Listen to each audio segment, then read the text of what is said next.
Hey everyone, it's Tyler the Antenna Man, and today I'm going to review the Winegard FreeVision antenna. It's a very affordable, small indoor-outdoor antenna that claims a 30-mile range.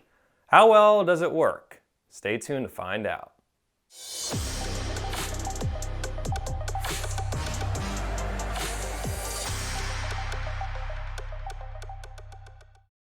If you, yes you, are a cord cutter or into antennas, make sure to subscribe to my YouTube channel and hit the bell icon to receive a notification whenever I post a new video.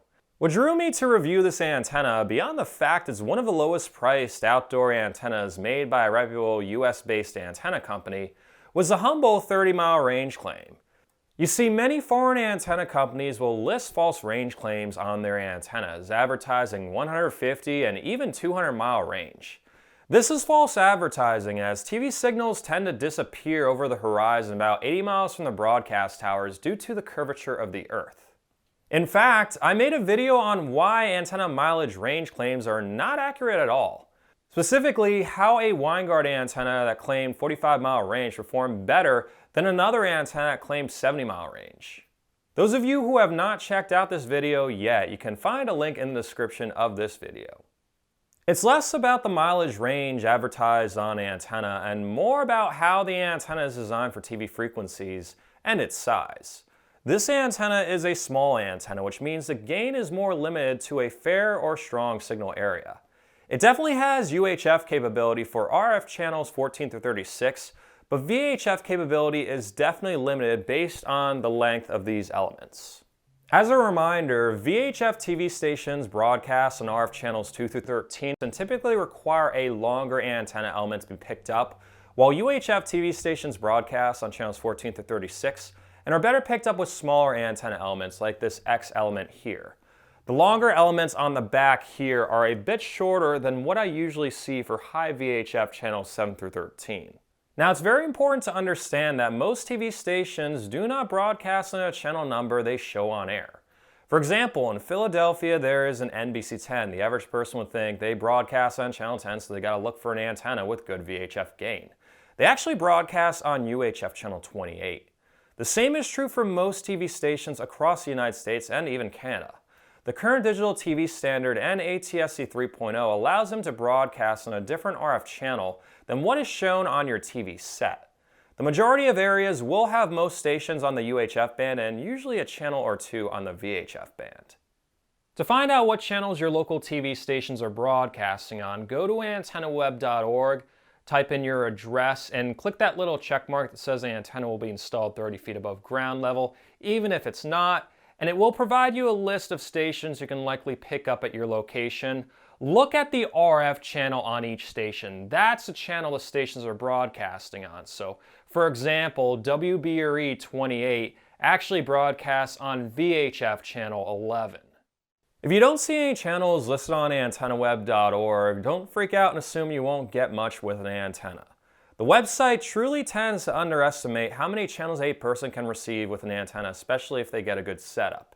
You can also use the FCC DTV reception maps or rabbitears.info to locate available channels in your area. I attach links to both websites in the description of the video. As far as the build quality of this antenna goes, it's very solid. All of the metal elements are firmly in place and won't be going anywhere for a very long time, unlike other antennas out there. How well will this antenna work, considering it claims a 30-mile range and I'm about 42 miles from the broadcast towers? I tested it out in the same location I tested out various other antennas on my YouTube channel to see how it performs.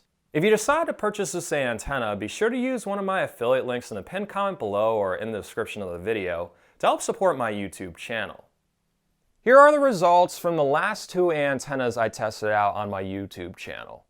From left to right, you'll see the TV station, the call letters, RF channel the TV station broadcasts on, and the results of the previous two antennas I tested out on the YouTube channel. All of these TV stations are about 42 miles away with one mountain ridge between my home and the broadcast towers. You can also see the results of various other outdoor antenna models by checking out my other videos. The signal on KYW, which broadcasts on UHF channel 30, was lower on this antenna than the larger range experts model and a bit higher than the generic 150 mile antenna.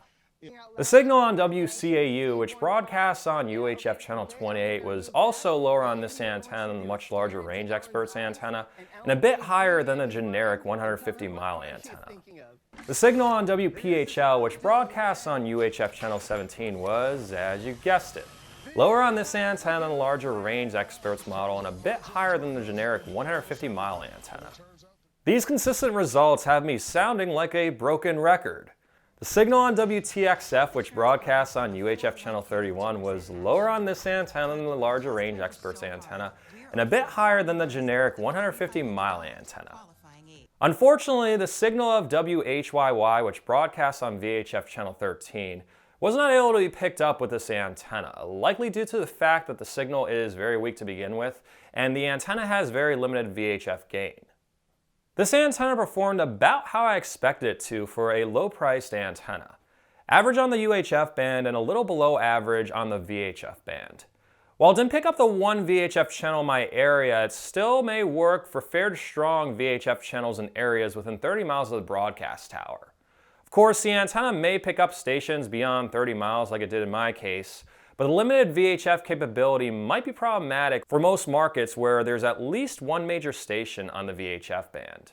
For those of you considering this as an indoor or attic antenna, it might work in either location if you're in a pretty strong signal area, but if you're going to put an antenna in the attic, it might be worth installing a larger model. I definitely applaud Winegard for being honest when it comes to the mileage claim on this antenna, keeping it limited to 30 miles instead of hyping it up like many foreign antenna companies do. Ooh, 150 mile range, ooh, 200 mile range. Come on people, have common sense. Again, I'd stick with this antenna within 30 miles of the broadcast towers. If you're further out, you may need a larger antenna. Be sure to check out some of my other antenna reviews to see how other larger antennas compare to this one. If you aren't sure what antenna to purchase, don't guess. Get it right the first time with an antenna recommendation from me on my website at antennamanpa.com. I run a reception report at your specific location, take a look at the frequencies and signal strength, determine what antenna would work best for you based on my experience testing out over 100 antenna models and actually installing them in 4 TV markets. Whether you decide to purchase this antenna or another outdoor model, make sure it's properly grounded if installed outside to prevent static buildup, which can increase the chances of a lightning strike. I have a video on this topic attached in the description of the video. Thanks again for watching this YouTube video. An additional thanks to everyone who supports me on Patreon or is a member of my YouTube channel. If my videos have helped you cut the cord or if you just think they're cool and would like to help support them while gaining exclusive perks, such as behind-the-scenes content, access to my videos ad-free 1 day early, and direct contact with me, visit patreon.com/antennaman or click the join button in this video. If you're on Facebook, you can like my Facebook page at facebook.com/antennamanpa. If you're not on Facebook and would still like to receive email updates whenever I post new videos, feel free to sign up to my email list. I attached a link in the description of the video. Just make sure to add info@antennamanpa.com to your address list. Otherwise, your email may block my emails. Stay tuned to my YouTube channel for more cord cutting and antenna related videos and have an awesome day.